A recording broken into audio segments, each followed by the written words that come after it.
Hi, I'm Zach. And I'm Tyler. We do a lot of DIY projects around our house, but the one area we've really just kind of neglected is our garage. So we decided that while we're staying at home with the pandemic, we're going to take the opportunity to whip the garage into shape. It was really important for us to build a more functional workbench area. We want to add pegboard and some shelving and plenty of storage for all of our tools. So what do you think? Should we get started? Well, we've got some time on our hands. Let's make it happen. Let's do it.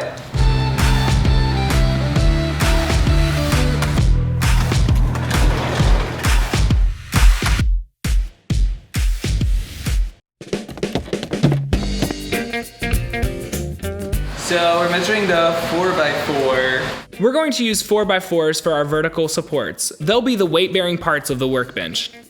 Then we'll measure the 2x4s, which will become the backs and sides to keep the 4x4s in place. We'll cut the 4x4s to be 38 inches high, so the tool chest will fit like a glove. And then we'll cut the 2x4s to be 42 inches long. We're almost ready to attach it all together.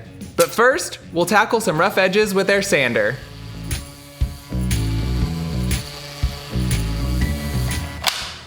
So we have the legs of the bench here, and we're going to pocket drill all of the 2x4s, so that way when you put the 2x4s to brace the legs like this, you won't see them on the front surface of the bench. It's gonna be a ton of pocket screws. By the end of this, we're gonna be super annoyed by the pocket screwing.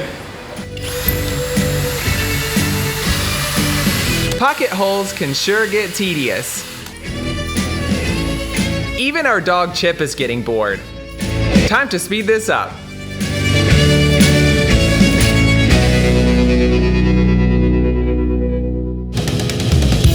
Now it's time to screw them together. We'll drill in the screws with the base upside down.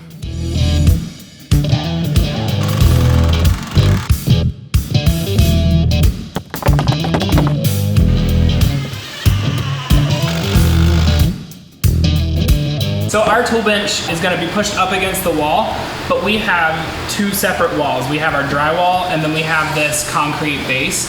So we're going to actually screw another 2x4 in so that we can fit another board on top of it, and it'll kind of give us one long, deep workspace.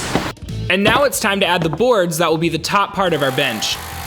We'll use 2x12s because they're nice, wide, and extremely sturdy.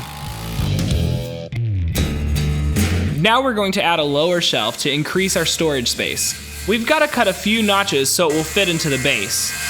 For this, we'll use our circular saw to make most of the cuts, and the jigsaw to finish it up.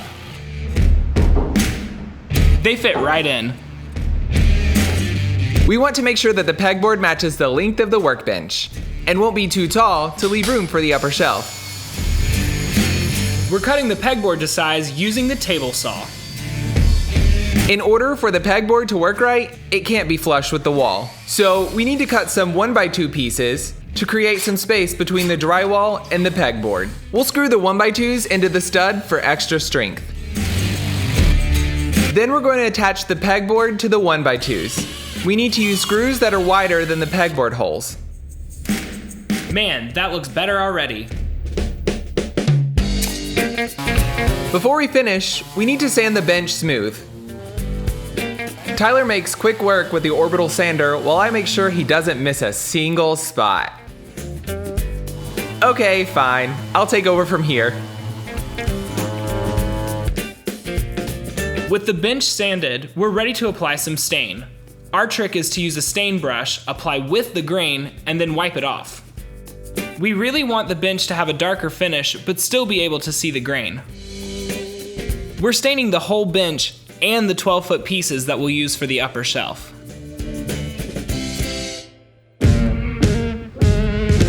Extra storage is really important to us, so we've decided to add a large shelf above the bench. Now we'll screw our shelf supports into the studs.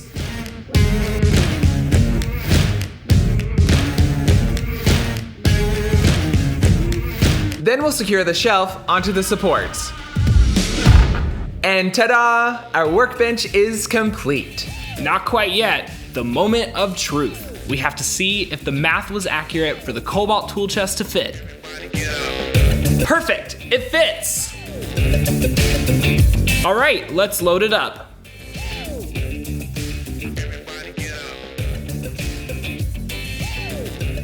Now we finally have a space that's organized to work on all of our home projects.